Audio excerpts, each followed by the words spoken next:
మీరు నాకు ఫోన్ చేసినందుకు ధన్యవాదాలు తెలియజేస్తున్నాను. థ్యాంక్ యూ వెరీ మచ్ అండి.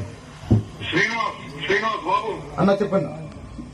Thank you very much. నేను అధ్యక్షుల వారి దృష్టిలో కూడా పెడతాను. ఇప్పుడే తప్పకుండా నేను రేపు సార్తో కలిసిన తర్వాత నేను ఎల్లుండి వస్తాను. నేను అని ఎంపీ గారు మేమందరం కూడా వచ్చి అక్కడ కూర్చొని అంతా కూడా కూర్చొని అందరూ వాళ్ళు మన వాళ్ళే, వాళ్ళు మన పార్టీ వాళ్ళే, అందరం కలిసి కూర్చొని అక్కడ పార్టీ బ్రహ్మాండంగా 10 కాలాల పాటు బ్రహ్మాండంగా ఉండాలి పార్టీ. మనం మాట్లాడదామా, నీకే ఇబ్బంది లేకుండా వాళ్ళకి ఏ ఇబ్బంది లేకుండా అందరం కలిసి కూర్చొని ఒక సమీక్ష నిర్ణయం, మంచి నిర్ణయం తీసుకున్నాం. దీక్ష విరమించినందుకు ధన్యవాదాలు.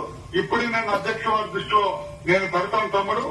నేను ఎప్పుడు వచ్చేది కూడా రేపు చెబుతాను. నేను దీక్ష ధన్యవాదాలు అందరికీ వాళ్ళకి చెప్పి అందరినీ ఎవరింటికి వాళ్ళు వెళ్ళిపోయి రెస్ట్ తీసుకోమని చెప్పు. మళ్ళా నేను సార్తో మాట్లాడిన తర్వాత I will come back to you. Chandrababu గారి మీద నమ్మకంతో దీక్ష విరమించినందుకు మీకు అభినందనలు, కృతజ్ఞతలు. Thank you brother. అనే ఒక చిన్న మాట చెప్పు. నేను రేపు తిరుమల వెళ్తున్నాను. ఓకే, రేపు తిరుమల వెళ్తున్నాను. ఎల్లుండి దర్శనం చేసుకుని 3వ